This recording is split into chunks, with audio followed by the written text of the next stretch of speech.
So now we have a total of 3 fatalities out of those 7 victims.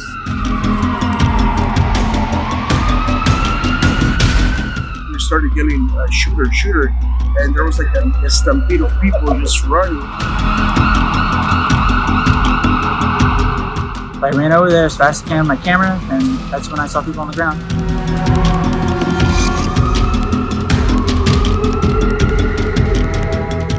Three people are dead. 4 others are fighting to recover after gunfire ripped through Seattle's packed Bite of Seattle food festival.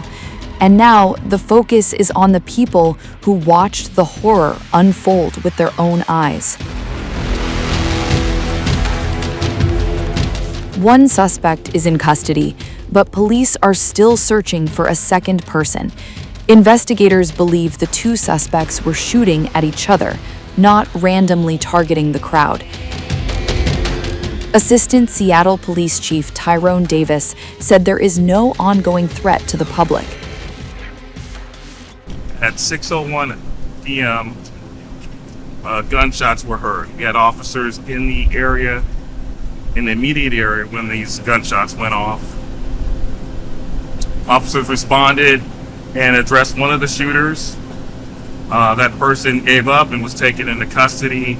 There was another person that we believe that was also involved that fled the scene, and officers began an active search for that person.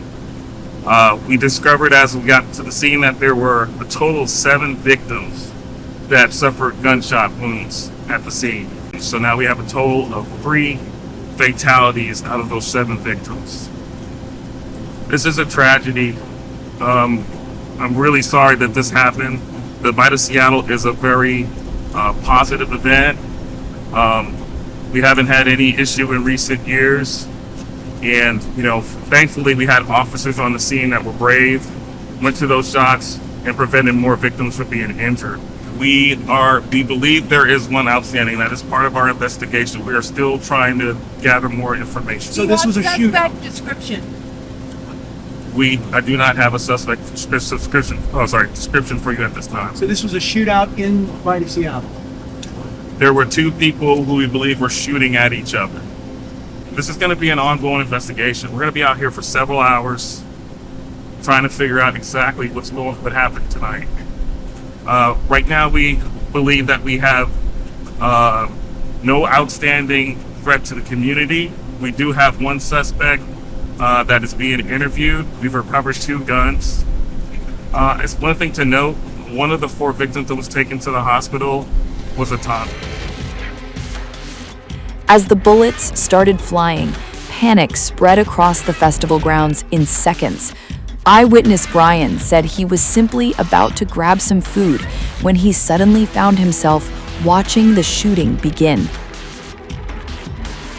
I was about to grab me a boba from the boba stand. I heard about, I'd say, close to 12. Sounded a little bit like firecrackers at first. It kept, took like, I'd say, a half a second pause, and I heard a lot more. I realized it was semi-automatic. Probably it sounded like a switch. I looked to my left. I saw at least one individual with a switch, semi-automatic. I saw another one that was 2. That's when I heard over that those shots fired. That's when I took off around the corner. I heard that I saw at least one person go down. I know it was the mom that went down. I'm not sure who else was injured. My gut feeling was that it was shots, because I'm originally from Texas, so I know what shots are. So I was pretty sure it was shots fired, but I was like, it was kind of lower quiet at first, and it stopped after like, I'd say maybe 12. So I was like, okay, so somebody, probably kids shooting off firecrackers. But then a few seconds later, it was more shots fired, and I'm like, that's definitely shots fired. Festival vendor Roberto and photographer Eston also witnessed the chaos as terrified crowds ran for cover and the celebration turned into a crime scene. Well, I'm one of the vendors inside, and we suddenly heard some firecrackers, what I thought were firecrackers, and people started yelling, shooter, shooter. And there was like a stampede of people just running, knocking down a lot of products from the vendors, etc. And people just ran, and everyone except the vendors, because we have all of our stuff. And then we started, hearing shooter, shooter, shooter, and everything just got emptied out. I mean, suddenly everything was empty. and people were freaked out. But I did see all the people running, and my dad was outside, so I ran out to pull him in because they were stepping over people. There was a lot of food on the floor, and there were people on the floor. There were kids, strollers. So I freaked out for him. And then inside, all the trees are enclosed in plywood. So we got behind the plywood. All the vendors got behind the plywood because of the shooter. Until, I don't know, it was like 5 minutes. Then it was kind of like, a big silence. And it wasn't until like 15 minutes later the cops started showing up. Yeah, I just grabbed my camera. Well, my first instinct, maybe people need help. Maybe someone needs help carrying by. I didn't know what's the situation. But I ran over there as fast as I can with my camera, and that's when I saw people on the ground near the T-Mobile tent over there. So, yeah, it was pretty. At least 6 people. I mean, there was a guy shot in the leg. One female was surrounded by people helping her out. The other one was doing CPR. People were grabbing chairs to help them put them up, sit them up. The gunfire broke out at around 6 p.m. during the final hours of the annual festival, which attracts hundreds of food vendors, retailers, and performers. 2 victims died at the scene, while a third later died at a hospital. 4 others were wounded and remain hospitalized in stable condition. As sirens echoed across the Seattle Center campus, police and emergency crews rushed in, evacuated the area, and secured the sprawling festival grounds. Authorities have not yet confirmed the exact location inside the venue where the shooting happened. Light of Seattle is about as iconic an event as we have in the city of Seattle. It's where our community comes together and enjoys our city and being together.